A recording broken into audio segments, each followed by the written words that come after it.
Okay, today I wanted to remind you of some resources that are out there to review stuff that we've done in class. So first thing I wanted to remind you about is your online textbook. And so I'm going to go to the online textbook and just remind you that it's there, that it's still on and working. So you can click on go to online textbook. And so once I get there, I can select any chapter that I'm interested in looking at. Because we've been reviewing quadratics, I'll click on that right now. And then I can go to student resources and I can click on anything I want to go back over and review. So maybe I wasn't the best with complex numbers, so I can click on complex numbers. I can take an interactive practice quiz. I can try some problems on a practice B worksheet.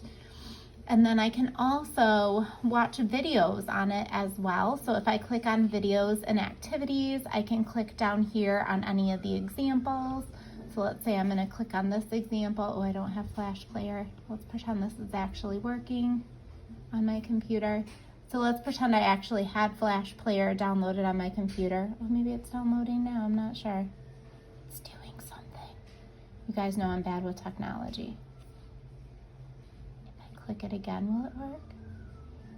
I don't know. Anyway, but it should work on yours, assuming you have Flash Player. I obviously do not, and I will work on that for later.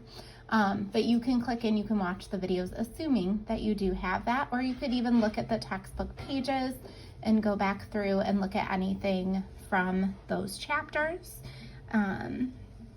If you need a reminder of how to log in, you can message me and I will remind you of that.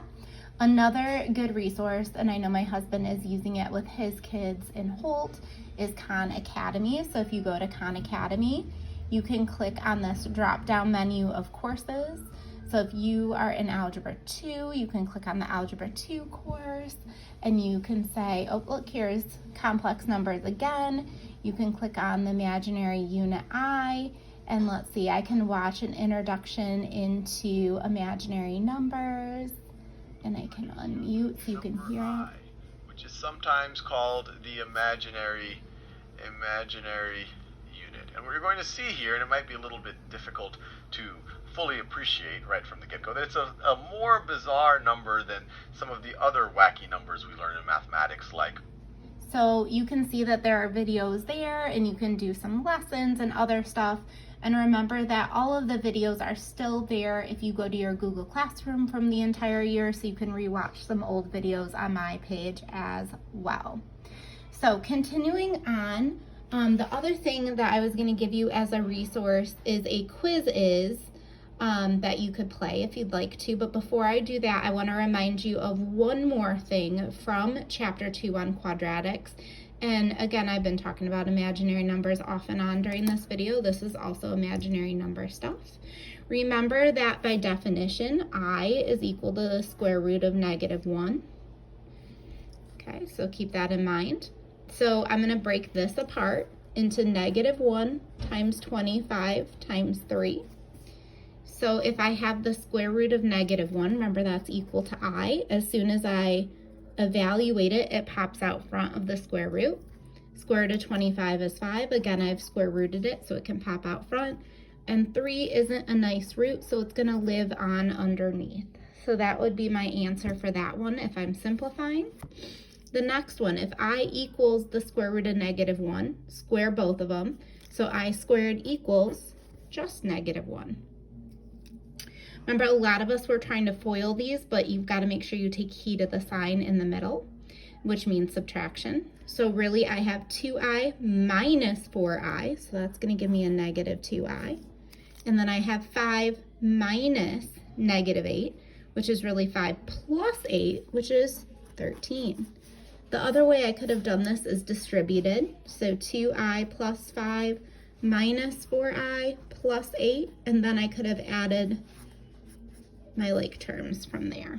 So that's another way to go about that one. This one's multiply. 5 times 6 is going to give me 30. I times I is going to give me I squared. But remember, I squared is really -1, so this is just -30. Okay, so now that you have those last couple reminders, Here is the information for joinmyquiz.com. So that's another resource you can use to review quadratics. And I'll try to post some more of my old quizzes that you've already done. Just something you can do to play and kind of review a little bit on your own.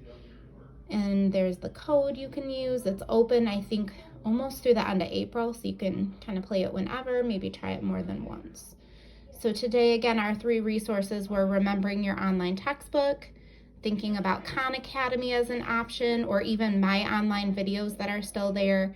And then we've got a Quiz-Is, and we should have at this point reviewed everything that will be on that. Hope you guys are doing well.